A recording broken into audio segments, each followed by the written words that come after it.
Parlant de droits humains, je vous rappelle que la première charte au monde sur cette question de droits humains de l'homme est bien celle de Kouroukan Fougan de 1236 au Mandé actuel Mali.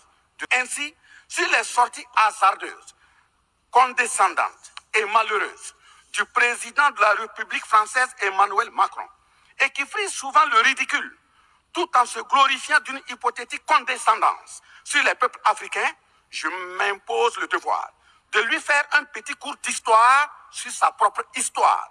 Voilà pourquoi les salles de classe sont faites pour que les enfants apprennent les cours et grandissent bien, que de s'adonner à autre chose, au risque de se perdre à jamais. Le 17 novembre 1986, François Mitterrand, président français d'alors, en réponse au capitaine Thomas Sankara, disait ceci, je cite, « L'Afrique a été pillée. J'ai parlé de matières premières. J'aurais dû parler des hommes. Pendant des siècles, on vous a exploité humainement. On a volé vos hommes, vos femmes, vos enfants. On s'est servi de vous. Je comprends votre refus, votre révolte, et j'approuve votre combat. Vous avez raison de refuser d'être un continent sacrifié.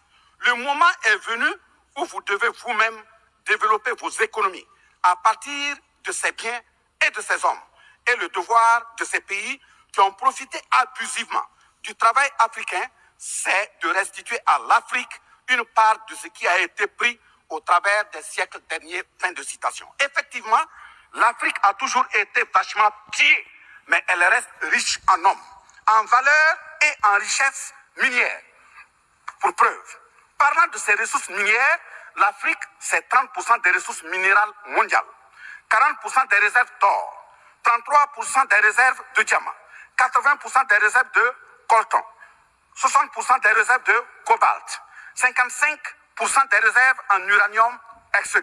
C'est pour la défense ferme de cette Afrique que la jeunesse africaine est plus que jamais debout. Je tiens à lui rappeler que l'Allemagne compte 80 millions d'habitants environ sur une superficie de 347 000 km² face au Congo qui a 95 millions d'habitants sur une superficie de 2 345 000 km².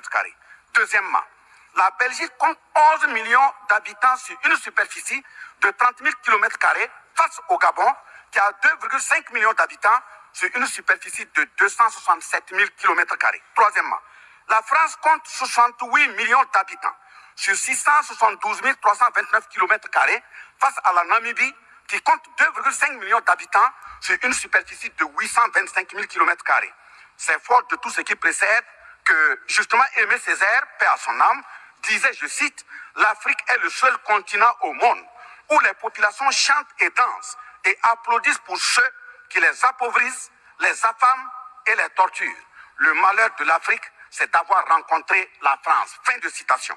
La question de la monnaie dont le franc CFA, appelé franc des colonies françaises d'Afrique, n'est pas une priorité africaine. Au plan juridique, la propriété est le droit de jouir et disposer des choses de la manière la plus absolue. Confère article 544 du Code civil français chez eux-mêmes. Un brevet est donc détenu par la France sur le franc CFA. Elle est par conséquent propriétaire du franc CFA et elle la loue aux États francophones africains. Ce qui est marrant en plus est que le biais produit par la France pour l'Afrique de l'Ouest diffère de ceux de l'Afrique centrale en valeur monétaire sous la même appellation franc CFA.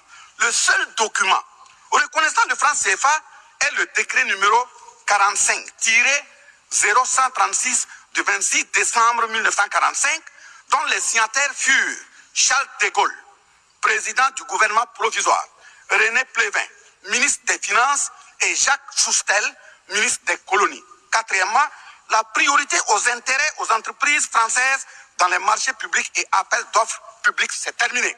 Cinquièmement, le droit exclusif de fournir des équipements militaires et de former les officiers militaires des colonies, là également c'est terminé, etc.